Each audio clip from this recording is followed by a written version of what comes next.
Bonjour à tous, j'espère que vous allez bien. Je me présente Cédric Miro-Labrec et aujourd'hui je vais vous présenter le livre que j'ai choisi de prendre comme lecture au début de la session. Il s'intitule The Future of Capitalism, un livre de renom dans le monde économique qui a bien sûr été écrit par nul autre que Monsieur Paul Collier. Avant toute chose, je trouve ça super intéressant de vous présenter un peu plus l'auteur, de vous le décrire et de vous expliquer quels sont ses domaines de spécialisation de façon générale. Donc, M. Paul Collier est né le 23 avril 1949 et se spécialise de façon générale dans les économies de développement et les politiques publiques. Il a eu la chance de faire ses études à l'université de Oxford, où présentement il est enseignant et chercheur à cette université-là. Il a eu la chance au cours de sa carrière de recevoir le prix Lionel Gelber, un prix créé en 1989 et qui a pour récompense un montant de 15 000 au récipiendaire. Il est de nationalité britannique et son précédent livre s'intitule The Bottom Billion, un livre qui touche beaucoup l'aspect de la pauvreté et des inégalités. Rentrons directement dans le vif du sujet. Le livre que j'ai décidé de vous présenter aujourd'hui, The Future of Capitalism, c'est séparé de 4 manières, sous 4 chapitres plutôt. Premièrement, on a le chapitre 1 qui parle notamment de la crise du capitalisme que Paul Collier met de l'avant et des nouvelles angoisses et préoccupations qui sont en lien avec cette crise-là. Les 3 autres chapitres du livre touchent beaucoup plus l'aspect de restoring, donc l'aspect de comment restructurer les différents aspects du capitalisme afin de réduire les écarts et les crises qui peuvent en découler.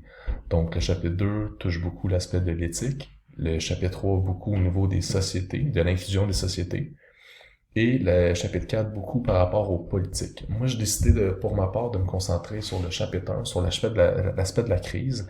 J'ai décidé de mettre davantage d'énergie sur ce chapitre-là. Je trouve que c'est un chapitre qui est primordial, qui est la base du livre en tant que tel et qui est, dans le fond, la crise que Paul Collier met de l'avant.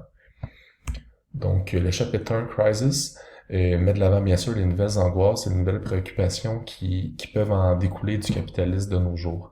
Le point que Paul Collier met de l'avant, c'est que de façon générale, la vie est meilleure pour une grande majorité dans le monde.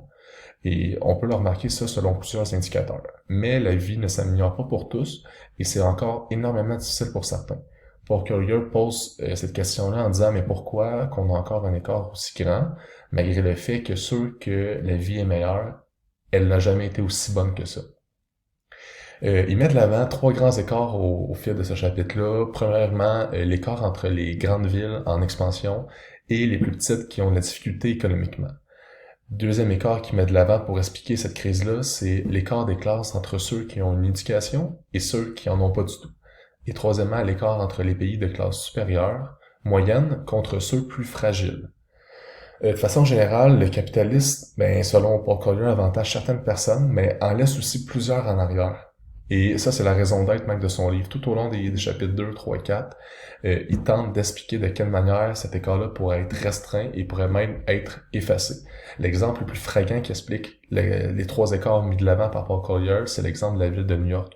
Une ville économiquement super forte où les personnes, bien sûr, éduquées, de classe supérieure y vivent. Donc, le prix de façon générale de la vie là-bas est plus élevé.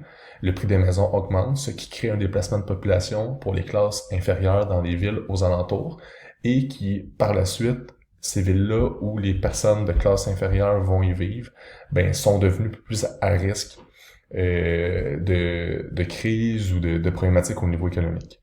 Donc, si ça vous intéresse de vraiment mieux comprendre de quelle manière tout ça pourrait être restreint, je vous lance l'idée de bien sûr acheter le livre et de lire les 3 autres chapitres.